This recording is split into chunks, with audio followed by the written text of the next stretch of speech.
الحمد لله رب العالمين والصلاة والسلام على أشرف الأنبياء والمرسلين وعلى آله وأصحابه ومن تبعهم بإحسان إلى يوم الدين.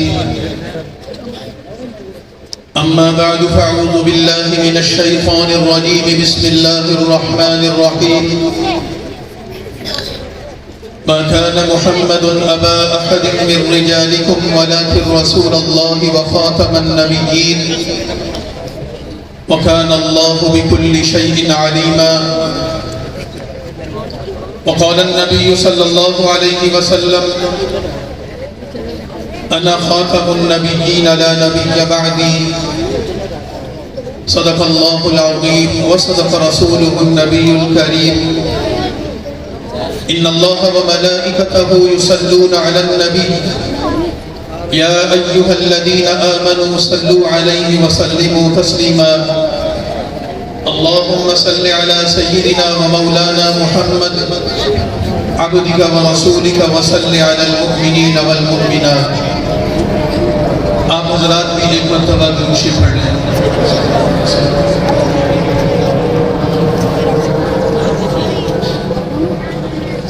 حضرات علماء کرام، منتظمین جلسہ، اکابرین جمعیت علماء اسلام، معززین علاقہ، طلباء، نوجوان دوستو، آج کا یہ پروگرام ختم نبوت کے عنوان پر رکھا گیا ہے اور یہ انتہائی مبارک اور باسعادت پروگرام ہے کہ ہم سب آقا نامدار صلی اللہ علیہ وسلم کی نسبت سے اس پروگرام میں جمع ہیں. دعا فرمائے کہ اللہ تعالی ہماری حاضری کو قبول فرمائے. سامعین محترم، ختم نبوت کا عنوان کسی جلسے کا ہو، کسی کتاب کا ہو یا کسی مقرر کی تقریر کا ہو، بنیادی طور پر اس عنوان کو قائم کرنا اور اس عنوان پر پروگرامات اور اجتماعات کا انعقاد کرنا، اس عنوان پر مقرر کا تقریر کرنا یا کسی مصنف کا کتاب تصنیف کرنا در حقیقت وہ دو مقاصد کے لیے ہے. ایک چیز مسلمانوں کے عقیدے کا اظہار ہے اور اس عقیدے کی اہمیت کو بیان کرنا مقصود ہے، اور دوسری چیز منکرین ختم نبوت کے تدارک کے لیے، ان کے تعاقب کے لیے اور انکار ختم نبوت کے فتنے کو دبانے اور ان کے جڑ سے اکھاڑنے کے لیے محنت اور کوشش کرنے کی ترغیب دینا، یہ دو مقصود ہیں. ہم جب اسلام کی تعلیمات کو دیکھتے ہیں، قرآن کریم کی آیات کو دیکھتے ہیں، احادیث نبویہ کو دیکھتے ہیں، صحابہ کرام کے اسوہ پر نظر ڈالتے ہیں اور اللہ کے قرآن، نبی کی سنت اور اصحاب رسول کے اجماع سے ملنے والی تعلیمات کے نتیجے میں امت کے علماء نے جو چیز عقائد کی بنیاد پر اس امت تک پہنچائی ہے، اس میں یہ چیز مسلمانوں کو سمجھائی گئی ہے کہ جو شخص یہ دعویٰ کرتا ہے کہ وہ مسلمان ہوں، میرا مذہب اسلام ہے، اس کو بحیثیت مسلمان جن چیزوں کا ماننا ضروری ہے، جس کے اقرار کے بغیر وہ مسلمان نہیں ہو سکتا، اور جس کو مان کر اقرار کر کے اظہار کر کے وہ دائرہ اسلام میں داخل ہوتا ہے، اور جس کے انکار کی شکل میں اس کا اسلام باقی نہیں رہتا، اس میں سب سے پہلی چیز اللہ کی توحید ہے کہ وہ اللہ کو وحدہ لا شریک مانے، اس کی ذات اور صفات میں کسی کو شریک نہ مانے، اسی کی عبادت کرے، اس اللہ کی توحید کے اقرار کے بعد جو چیز مسلمانوں کو سب سے زیادہ ضروری ہے ماننا، عقیدے کے میدان میں سب سے بنیادی چیز ہے جس کا تسلیم کرنا، وہ ختم نبوت کا عقیدہ ہے کہ اللہ کی توحید کے بعد جب تک ہم رسول اللہ صلی اللہ علیہ وسلم کی ختم نبوت کا اقرار نہیں کر لیں گے، جب تک رسول اللہ صلی اللہ علیہ وسلم کے منصب ختم نبوت کو مان کر تسلیم نہیں کر لیں گے، اس وقت تک ہم مسلمان کہلانے کے حقدار نہیں۔ اور رسول اللہ صلی اللہ علیہ وسلم کے ختم نبوت کو ماننے کا مطلب یہ ہے کہ آپ صلی اللہ علیہ وسلم اللہ کے آخری نبی ہیں، اور آخری نبی ہونے کا معنی اور مفہوم یہ ہے کہ اب دنیا میں کسی نئے نبی کے پیدا ہونے کا تصور بھی نہیں کیا جا سکتا۔ رسول اللہ صلی اللہ علیہ وسلم تشریف لائے، نبوت کی تکمیل ہو گئی۔ ختم نبوت کا مطلب یہ کہ اب کسی نئے نبی کے پیدا ہونے کی گنجائش ہی نہیں، تصور ہی نہیں۔ لہذا اب اگر کوئی شخص رسول اللہ صلی اللہ علیہ وسلم کی نبوت کو تسلیم کرتا، آپ کو اللہ کا نبی مانتا، اللہ کی توحید کا بھی اقرار کرتا، آپ کی نبوت و رسالت کو بھی مانتا، لیکن اس کے بعد وہ کسی نئے نبی کے پیدا ہونے کا تصور بھی کرے گا، تو ایسے شخص کے بارے میں یہ کہا جائے گا کہ اس کا عقیدہ درست نہیں ہے، یا اس کو اپنا عقیدہ درست کرنا ہوگا، یا وہ مسلمانوں کی صف میں شامل نہیں ہو سکتا، دائرہ اسلام سے باہر ہوگا۔ جب ختم نبوت کے عقیدے کی ہم بات کرتے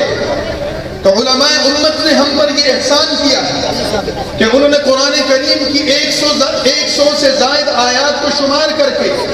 ہمیں یہ بتایا کہ قرآن کریم ختم نبوت کے عقیدے کو اسی مفہوم کے ساتھ بیان کرتا ہے۔ رسول اللہ کی احادیث کا ایک تسلسل ہے، ایک بڑی روایات کی تعداد ہے جو امت کے سامنے پیش کی گئی۔ صحابہ کرام کا اس پر اجماع ہے، امت کے مجتہدین، فقہاء اور محدثین اور علماء، صوفیاء و اتقیاء اور اولیاء اور بزرگان دین نے پوری امت کے اس پر اجماع کیا ہے کہ رسول اللہ صلی اللہ علیہ وسلم کے بعد کسی نئے نبی کا ہم تصور نہیں کر سکتے کہ کوئی پیدا ہوگا۔ اتنے واضح عقیدے کے بعد، اتنی وضاحت و صراحت کے بعد پھر کوئی گنجائش نہیں رہ جاتی کہ ہم کسی فرقے کو، کسی جماعت کو، کسی شخص کو کسی بھی تصور اور مفہوم کے ساتھ، نبوت کے ساتھ منسوب کریں، بلکہ ہمارا یہ یقین ہونا چاہیے، پختہ یقین ہونا چاہیے، ہمارے پاس دلائل ہیں یا نہیں ہیں، دین کی فہم ہے یا نہیں ہے، سمجھ ہے یا نہیں ہے کہ آقا نامدار صلی اللہ علیہ وسلم کے بعد اگر کوئی شخص کسی بھی معنی اور مفہوم میں ختم نبوت کی موجودگی میں، رسول اللہ کی ختم نبوت کی موجودگی میں کسی معنی اور مفہوم میں کوئی بھی تصور نبوت کا پیش کرے گا تو مسلمان اس کو کسی بھی صورت میں قبول نہیں کر سکتے۔ اور جب ہم ختم نبوت کا یہ یقین بیان کرتے ہیں، عقیدہ بیان کرتے ہیں، تو اس کے بعد دوسرے پہلو پر ہم یہ بات کرتے ہیں کہ یہاں ایسے لوگ موجود ہیں جو رسول اللہ صلی اللہ علیہ وسلم کے بعد ایک نئی نبوت کا تصور پیش کرتے ہیں۔ ایسی جماعت موجود ہے، ایسا فرقہ موجود ہے ہمارے اس ہندوستان پاک و ہند میں، قادیانی جماعت کے نام سے ایک ایسی جماعت یا ایک ایسا فرقہ موجود ہے جنہوں نے نبوت کا ایک نیا تصور پیش کیا، اس کی نئی نئی تعبیرات پیش کی۔ ان کے رہنما غلام احمد قادیانی نے مسلمانوں کے مسلمہ عقیدے کو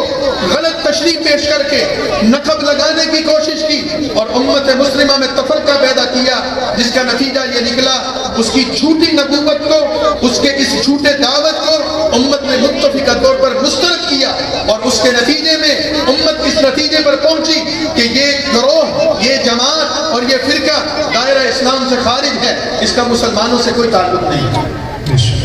تو جب ہم عقیدہ ختم نبوت کا اظہار کرتے ہیں تو وہاں ایسے پروگراموں میں، کانفرنسوں اور جلسوں میں، ایسی تقریروں اور تحریروں میں بات کرنے کا مقصد یہ ہوتا ہے کہ ہم ایک تو اپنے ختم نبوت کے عقیدے پر پختہ ہو جائیں، اس کو یقین کی حد تک قبول کریں، شک و شبہ سے اس کو پاک اور صاف کریں، اور اس کے ساتھ ساتھ منکرین ختم نبوت کو پہچاننے اور ان کے تحقق کے لیے بھی اپنے آپ کو تیار کریں۔ اور جب منکرین ختم نبوت کے تحقق کی بات آتی ہے، میں اپنی بات کو سمیٹ کر عرض کر رہا ہوں تو پھر ہمارے پاس دو راستے ہیں کہ منکرین ختم نبوت کے تعاقب کے لیے، ان کو بے نقاب کرنے کے لیے، غلام احمد قادیانی کی جھوٹی نبوت کا پردہ چاک کرنے کے لیے ہمارے پاس دو راستے ہیں۔ ایک راستہ وہ تھا جو ہمارے بزرگوں اور اکابر نے اختیار کیا، سماج میں، مسلم سوسائٹی میں عامت الناس کو غلام احمد قادیانی کی جھوٹی نبوت کے مکر و فریب سے بچانے کے لیے مبلغین تیار کیے۔ اس کے لیے مقرر اور خطبہ تیار کیے گئے، مصنفین تیار کیے گئے۔ ایک داعی آتا ہے، وہ لوگوں کو ختم نبوت کے عقیدے پر دعوت دیتا ہے۔ ایک مقرر آتا ہے، وہ ختم نبوت کے عنوان پر تقریر کرتا ہے۔ ایک مبلغ آتا ہے، وہ ختم نبوت کی دعوت اور تبلیغ دیتا ہے۔ ایک مصنف آتا ہے، وہ ختم نبوت کے عنوان پر کتاب لکھتا ہے، تحریر لکھتا ہے۔ ان ساری محنتوں اور کوششوں کا نتیجہ کیا ہے کہ سماج میں عامت الناس کو، مسلم سوسائٹی کے افراد کو، کوئی پڑھا لکھا ہے یا کم پڑھا لکھا ہے یا زیادہ پڑھا لکھا ہے، کوئی دیہاتی ہے یا کوئی شہری ہے، کوئی پاکستان کے کسی بھی عملی زندگی کے شعبے سے وابستہ ہے،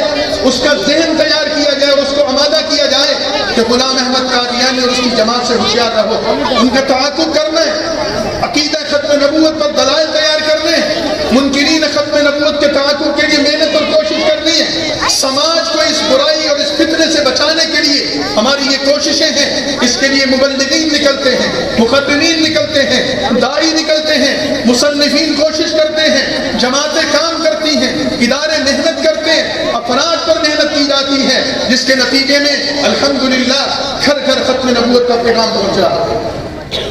لیکن منکرین ختم نبوت کے تعاقب کا ایک دوسرا پہلو بھی ہے جو ہمارے اکابر نے ہمیں راستہ دیا، اور وہ پہلو یہ ہے کہ 1974 سے پہلے پاک و ہند کے اس ماحول میں غلام احمد قادیانی کا تعاقب گلی اور محلوں میں کیا جاتا تھا، اس کی جماعت کا رد چوکوں اور چوراہوں پر کیا جاتا تھا۔ 1974 سے پہلے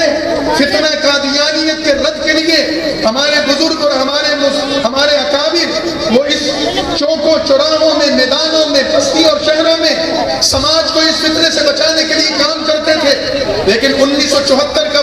وہ سال تاریخی ہے اس اعتبار سے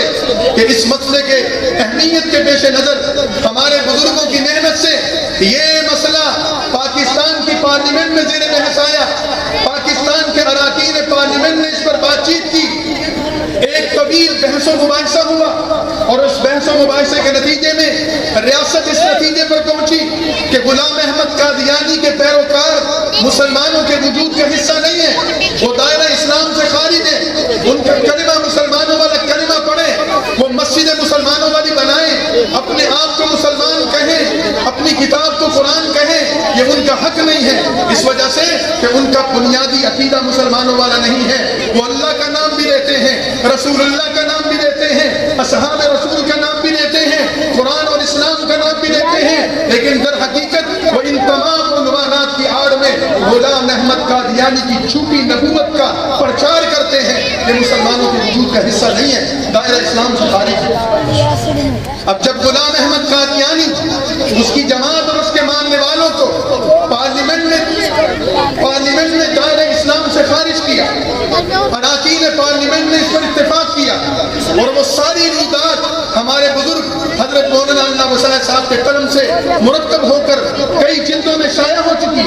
پڑھنے والے لوگ اس کو پڑھ سکتے ہیں۔ یہ جذباتیت کی بنیاد پر فیصلہ نہیں تھا، یہ محض الزام تراشی نہیں تھی، حقائق کی بنیاد پر، دلائل اور شواہد کی بنیاد پر، اور ان کی اپنی کتابوں کے اعترافات اور ثبوتوں کی بنیاد پر امت مسلمہ کے نمائندگان، پاکستان کی پارلیمنٹ کے تمام اراکین، اس میں مختلف جماعتوں کے لوگ تھے، سیاسی جماعتوں کے لوگ بھی تھے، مذہبی جماعتوں کے لوگ بھی تھے، لبرل لوگ بھی تھے، مذہب سے دور رہنے والے لوگ بھی تھے، انہوں نے متفقہ طور پر یہ فیصلہ کیا مسلمان اور قادیانی کبھی جمع نہیں ہو سکتے۔ اب مجھے بتائیے، ایک محنت سماج کی تھی کہ ایک سماج کے ایک فرد کو اور سوسائٹی کے ایک فرد کو ہم نے غلام احمد قادیانی کی نبوت سے، جھوٹی نبوت سے بچانا ہے، اور پھر وہ محنت پارلیمنٹ میں کی، پارلیمنٹ نے اس میں کردار ادا کیا، اس کے نتیجے میں ریاست اس کی فریق بنی، پاکستان کے آئین میں یہ لکھا گیا کہ غلام احمد قادیانی کے ماننے والے دائرہ اسلام سے خارج ہیں، میں فریق ہیں۔ پاکستان میں ناموس رسالت کے تحفظ کا قانون بن گیا،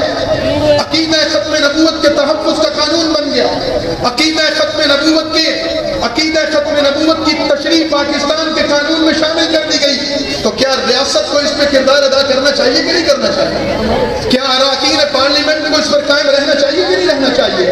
اس اجتماع کے توسط سے، آپ حضرات کے توسط سے ہم اس بات کا عہد کریں کہ جس طرح ہم نے اپنے معاشرے اور اپنی سوسائٹی کے ایک ایک فرد کو غلام احمد قادیانی کی جھوٹی تجل اور اس کی جھوٹی نبوت سے بچانے کے لیے کردار ادا کرنا ہے، اسی طرح ہم نے پاکستان کی پارلیمنٹ کو، پاکستان کی ریاست کو، اس کے اداروں میں بیٹھے ہوئے کلیدی عہدے پر بیٹھے ہوئے اس کے افسران کو، پاکستان کی فوج کو، پاکستان کی بیوروکریسی کو، پاکستان کی اسٹیبلشمنٹ کو، پاکستان کی ریاست کے حکمرانوں کو، امام اقتدار میں بیٹھے لوگوں کو ہم نے غلام احمد قادیانی اور اس کے دجل سے فریب سے بچانا اور اس کی جماعت کے دجل و فریب سے بچانا، یہ بھی ہماری ذمہ داری ہے۔ سماج کی محنت کے لیے، سماج کو ہم بچائیں، اس کے لیے ہماری یہ کانفرنس کردار ادا کرے گی، اس کے لیے ہماری تقریر کام کرے گی، اس کے لیے ہماری کتاب کام کرے گی، لیکن پارلیمنٹ اس سے محفوظ رہے، ریاست اس سے محفوظ رہے۔ اس کے لیے ضروری یہ ہے کہ ختم نبوت کے ماننے والوں کو ہم اپنی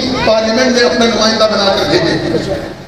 جس طرح آپ لوگوں کا ذہن بنانے کے لیے اتنے علماء کرام تشریف لائے ہیں، وہ آپ کو تقریر کے ذریعے، بحث کے ذریعے، خطاب کے ذریعے دعوت دیں گے، عقیدہ ختم نبوت کی اہمیت بتائیں گے اور اس کے ساتھ ساتھ منکرین ختم نبوت پر بات کریں گے۔ اسی طرح اراکین پارلیمنٹ بھی مسلمانوں کے ساتھ کھڑے ہوں، پاکستان کی ریاست اپنا کردار ادا کرے، پاکستان کا آئین، ناموس رسالت کا قانون فعال اور مؤثر رہے، عقیدہ ختم نبوت کا قانون فعال اور مؤثر رہے۔ اس کے لیے ضرورت یہ ہے کہ حکومت میں ہمارے نمائندے شامل ہوں، پارلیمنٹ میں ہمارے نمائندے پہنچے ہیں۔ اس کے لیے ضروری یہ ہے کہ اقتدار کے ایوانوں میں ہمارے نمائندے موجود ہوں۔ میرے بھائیوں، اس کے لیے ووٹ کی ضرورت ہے۔ اس کے لیے ہمیں ایسے نمائندوں کو ووٹ دینا ہوگا، ایسے نمائندوں کو چننا ہوگا، ایسے نمائندوں کو اپنا نمائندہ بنا کر پارلیمنٹ میں بھیجنا ہوگا کہ جو جا کر ختم نبوت کا سودا نہ کریں بلکہ ختم نبوت کا دفاع کریں۔ ہمارا مسئلہ یہ ہے کہ ہم ختم نبوت کے عقیدے پر، ختم نبوت کی کانفرنسوں پر یقین رکھتے ہیں، شرکت کرتے ہیں، ختم نبوت زندہ باد کی بات کرتے ہیں، ختم نبوت پر تقریر کرنے والوں کے ہاتھ چومتے ہیں، ختم نبوت پر کتاب لکھنے والوں کو مجاہد ختم نبوت، داعی ختم نبوت کہتے ہیں، ہم ان کی عزت بھی کرتے ہیں، احترام بھی کرتے ہیں، لیکن جب ختم نبوت کے عقیدے کے نام پر پاکستان کی پارلیمنٹ میں بات کرنے کا موقع آتا ہے اور عقیدہ ختم نبوت کے تحفظ کے لیے ووٹ کی باری آتی ہے تو عوام میں اٹھ کر لوگ کہتے ہیں کہ مولانا صاحب ختم نبوت کے نام پر آپ سیاست کر رہے ہیں، آپ اپنی سیاست نہ چمکائیں۔ تو پھر آپ بتائیے کہ آپ کہاں کھڑے ہیں؟ اگر آپ عقیدہ ختم نبوت کے نام پر ووٹ کو سیاست کہیں گے تو پارلیمنٹ کیسے عقیدہ ختم نبوت کا تحفظ کرے گی؟ پارلیمنٹ میں آپ کے نمائندے کیسے پہنچیں گے؟ لہٰذا جس طرح ہمارے لیے یہ کانفرنس کی اہمیت ہے، جس طرح ہمارے لیے مبلغین ختم نبوت کی اہمیت ہے، ہمیں ختم نبوت کے عنوان پر کتابیں چاہیے، ختم نبوت کے موضوع پر بات کرنے والے مقرر اور خطیب چاہیے، اسی طرح ختم نبوت کا تحفظ کرنے والے اراکین پارلیمنٹ بھی ہماری ضرورت ہے۔ اور اس کے لیے بہترین پلیٹ فارم وہ جمعیت علماء اسلام کا پلیٹ فارم ہے۔ جمعیت علماء اسلام کی کارکردگی، جمعیت علماء اسلام کا کردار وہ تاریخ میں کسی سے مخفی نہیں ہے۔ ہمارے حضرت ابھی اس پر تفصیل سے بات کریں گے، لیکن میں آپ کو یہ بات بتا دوں کہ 1974 کی ختم نبوت کی وہ تحریک جس میں غلام احمد قادیانی کے ماننے والوں کو دائرہ اسلام سے نکالا گیا، اس تحریک کے نتیجے میں پاکستان میں ناموس رسالت کے قانون وجود میں آیا۔ غلام احمد قادیانی کے ماننے والے جھوٹے پیروکاروں، جھوٹی نبوت کے جھوٹے پیروکاروں کو اسلام سے خارج کیا گیا، ان کو اقلیت قرار دیا گیا۔ اس کے پیچھے ہماری سیاسی طاقت کھڑی تھی، اس کے پیچھے ہمارے اکابر کی سیاسی محنت کھڑی تھی، اس کے پیچھے ہمارے وہ اکابر جو پاکستان کی پارلیمنٹ میں اپنا کردار ادا کر رہے تھے، ان کی شبانہ لو محنتوں کا نتیجہ تھا کہ آج پاکستان میں ناموس رسالت کا قانون موجود ہے۔ اگر آپ مستقبل کے حوالے سے بھی چاہتے ہیں کہ پاکستان کی پارلیمنٹ اپنے اس موقف پر قائم رہے، پاکستان میں ناموس رسالت کا قانون رہے، پاکستان میں رسول اللہ صلی اللہ علیہ وسلم اور دیگر انبیاء کی عصمت اور عزت کی حفاظت رہے، پاکستان میں اصحاب رسول اور اہل بیت